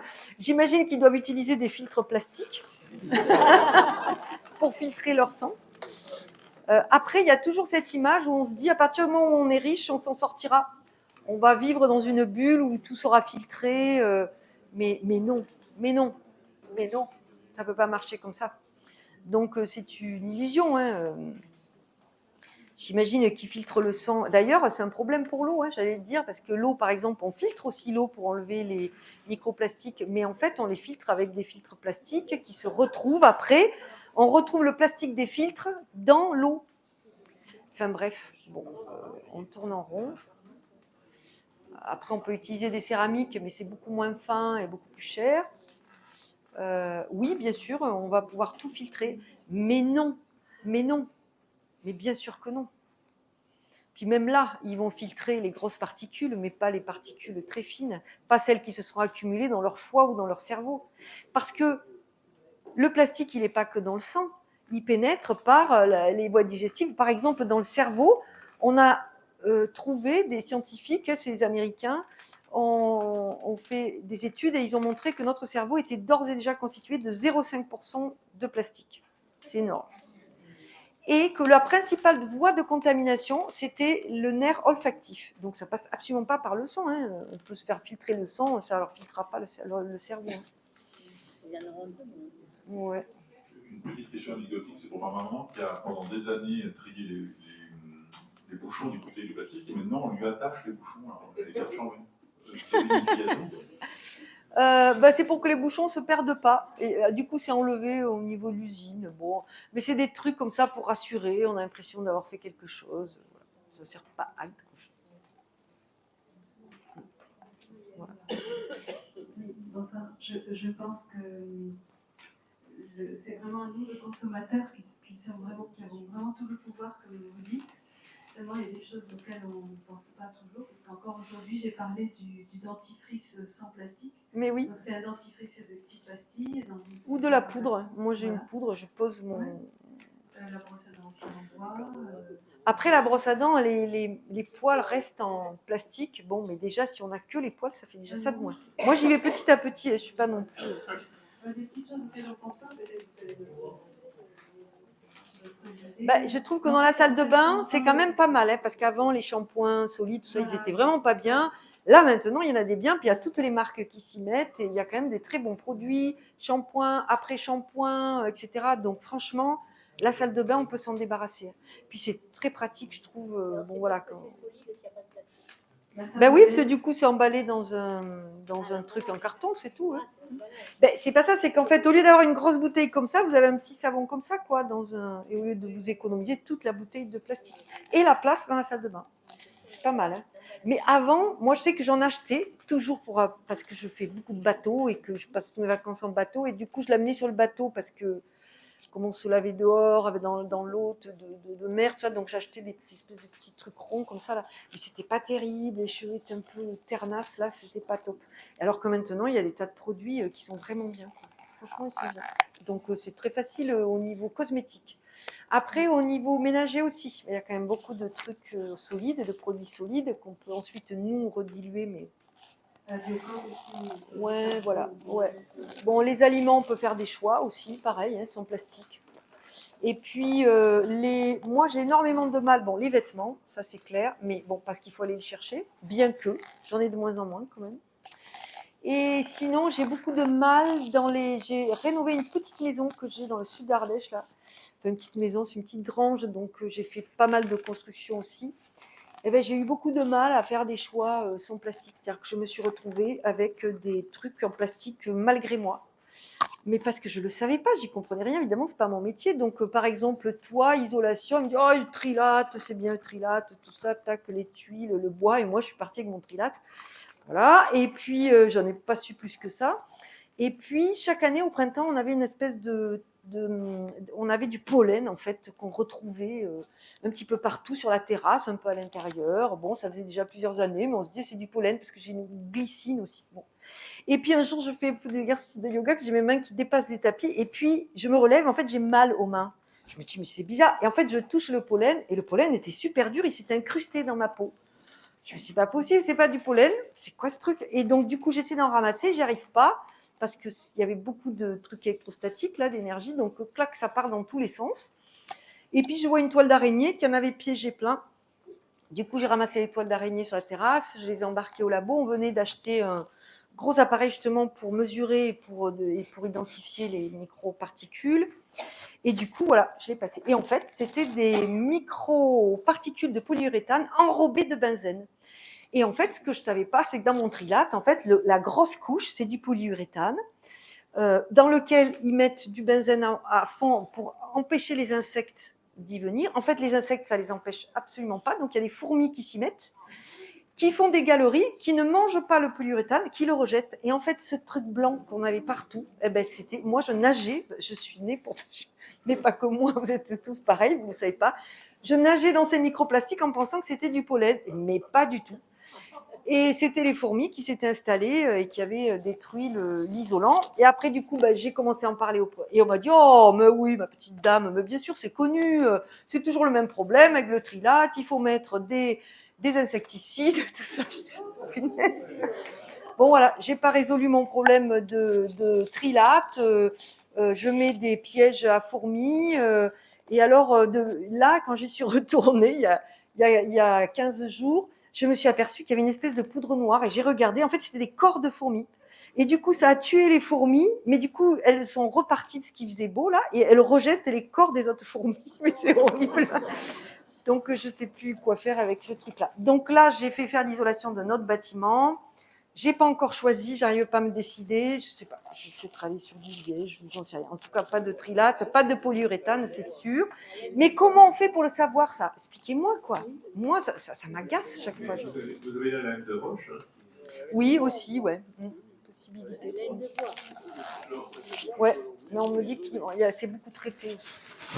Disons que comme le mal est fait et qu'il y a énormément de choses, y compris dans les gires océaniques de plastique, il semblerait quand même qu'il y ait des manières de le recycler qui soient relativement intéressantes. Il y a 1 an et demi à peu près, j'ai vu une émission sur un Écossais, je crois, qui avait fait une petite usine de reconversion du plastique en carburant, et qui semblait rentable du moins du point de vue de celui qui l'avait fait l'usine. Et personnellement, un de mes meilleurs amis est un ancien ingénieur qui était chef de la recherche à Solvay en Belgique, et donc très impliqué dans les plastiques, c'est un spécialiste des polymères, et ils avaient construit 2 usines exemplaires pour le recyclage en carburant des matières plastiques, des usines modèles, disons 1 hectare. C'était des PET.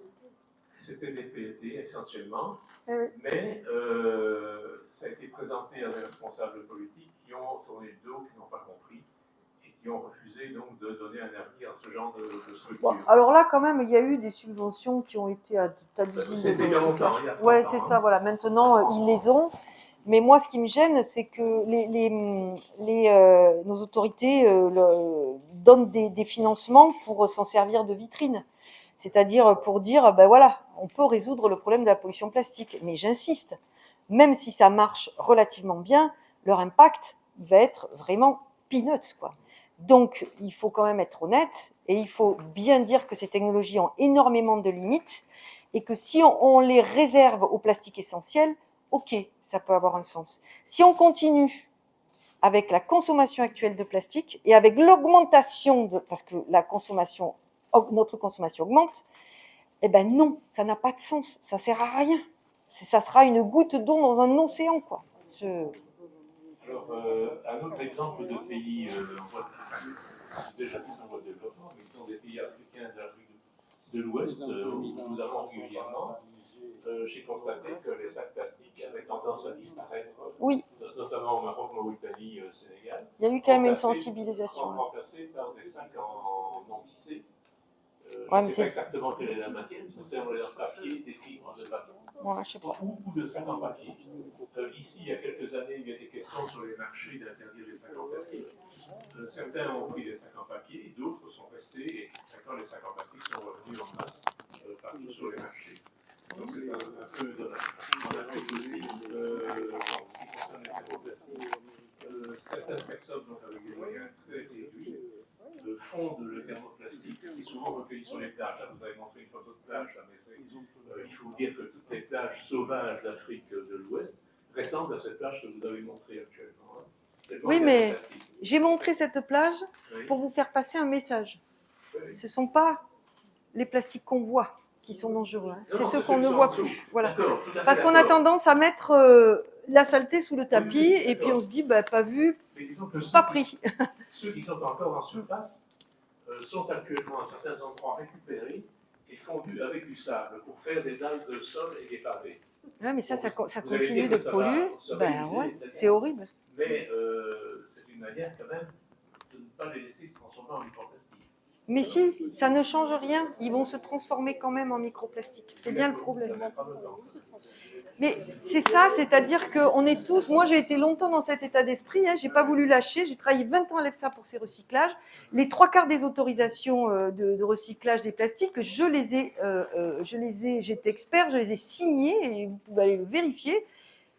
Mais du coup, je vois bien les limites, quoi. Et encore une fois, je répète, on peut garder toutes ces technologies, on peut continuer à travailler dessus, mais il faut qu'on arrête de communiquer sur ce sujet-là parce que ça nous fait croire qu'avec ces technologies-là, c'est comme...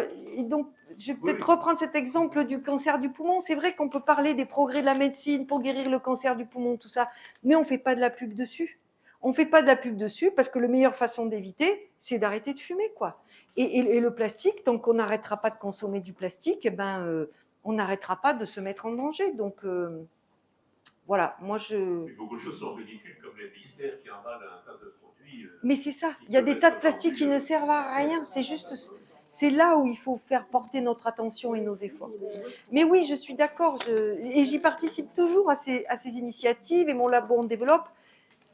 Mais attention, quoi, parce que je trouve que ça nous fait croire des choses qui sont pas raisonnables.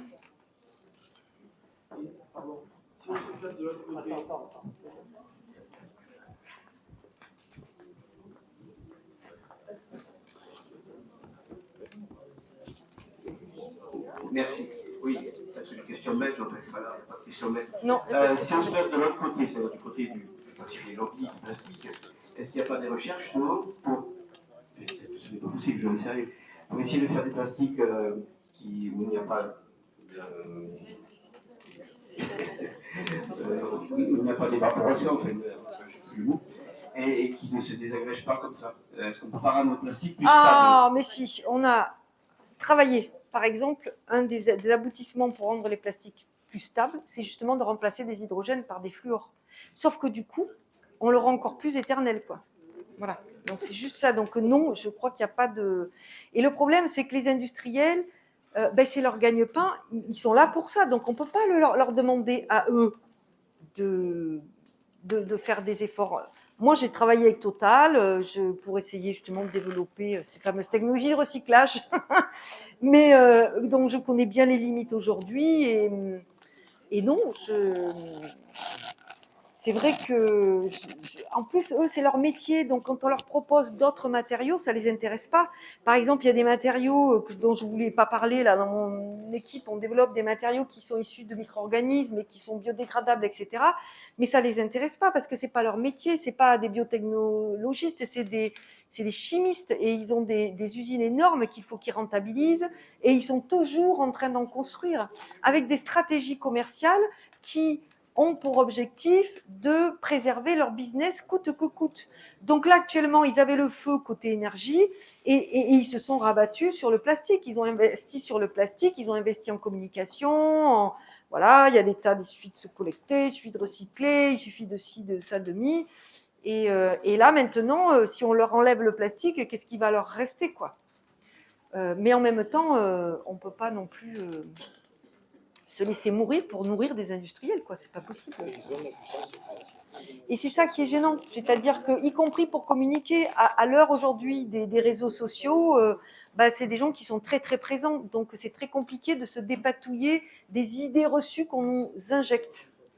Parce que c'est battu, rebattu, on se dit quand même, j'ai lu ça 10 fois, c'est pas possible, quoi. Ça peut pas être faux, voilà. Si, ça peut. Derrière, juste là. Bonsoir. Ce soir, vous avez cassé l'image que moi j'avais, c'est-à-dire pétrole, plastique, plastique, pétrole. Donc c'est pas du tout le cas. Disons que non, on ne sait pas faire ça.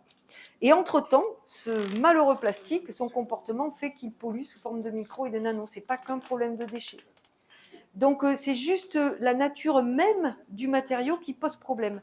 Et on a mis très longtemps avant de s'en rendre compte, bien que on en parle maintenant, mais déjà dans les années 90, 80-90, il y avait déjà des scientifiques qui alertaient. Voilà. Ce qui fait que moi j'ai commencé à travailler là-dessus. Ça fait longtemps quand même mais entre le moment où on commence à alerter et le moment, vous savez, pour l'amiante, le temps qu'il a fallu pour que l'amiante soit interdit. On s'en est bien passé de l'amiante. On n'est pas mort, le monde ne s'est pas écroulé, quoi. Donc évidemment, le plastique, c'est encore plus important, mais je pense qu'il n'y a pas de raison qu'on n'y arrive pas, quoi. Je voulais juste faire une petite remarque, peut-être exagérée, peut-être un peu provocatrice, et si on remplaçait ce soir le mot plastique par arsenic, quelle serait la réaction ? Ou par cadmium. Après, ouais. Disons que le plastique, c'est un peu en fait, c'est pas un toxique rapide, contrairement à l'arsenic. C'est un toxique sur le chronique, sur le long terme, avec un comportement très complexe. Et c'est pour ça que c'est difficile à prendre en compte, et c'est pour ça qu'on a mis du temps à réaliser le danger que représentait ce plastique. C'est un peu comme l'amiante, en fait. C'est-à-dire qu'avant l'amiante, on avait l'habitude d'une toxicité de substance. C'est-à-dire que ce sont des atomes, des toutes petites molécules et qui agissent assez vite. Alors, on peut avoir des problèmes d'exposition chronique, de la toxicité à la reproduction, donc ça peut aller sur plusieurs générations. Mais la substance en elle-même, une fois qu'elle réagit avec d'autres substances, elle a disparu. Alors qu'avec l'amiante, on se retrouvait avec un toxique qui n'avait rien à voir. C'est-à-dire que c'était uniquement sa forme. Alors, l'amiante n'interagissait pas ou très peu. Mais c'est uniquement sa forme qui entraînait une pénétration par translocation, justement, le même système que le plastique, mais pour une autre raison. Et ensuite, pareil, une substance dont le corps n'était pas capable de se débarrasser. Et donc, avec accumulation dans certains tissus du poumon, avec les cancers qu'on a connus, enfin, voilà. Et on a mis du mal, les scientifiques ont mis du mal parce que à parler de cette toxicité, parce que c'était une toxicité qui était différente des autres. Avant, on disait, à tant de grammes par litre, c'est toxique. Pour l'amiante, on ne pouvait pas dire ça, c'est pas une question de grammes. Et avec les plastiques, c'est pareil, c'est pas une question de grammes, c'est une question de nombre, de forme, d'état de surface de la particule, c'est très compliqué. Et du coup, voilà, c'est des toxiques et qui sont un peu plus difficiles à gérer et difficiles aussi à expliquer au grand public.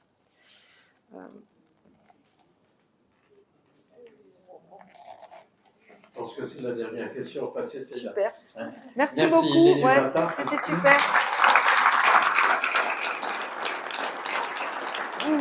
C'est pas une pizza. C'est pas une pizza. C'est pas une pizza. C'est pas une pizza. Et c'est pas cadré avec du plastique. Bravo. Oh, magnifique. C'est le petit logo des estivales réalisé par un artisan vannier. Magnifique.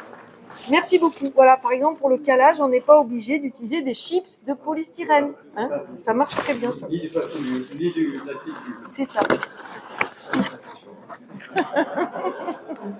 Ah, je vous en aurais pas voulu, mais... Non, mais quand même, il faut être cohérent. Cohérent, voilà. Voilà, c'est ça qui est important, être cohérent Merci beaucoup. dans toutes ces actions.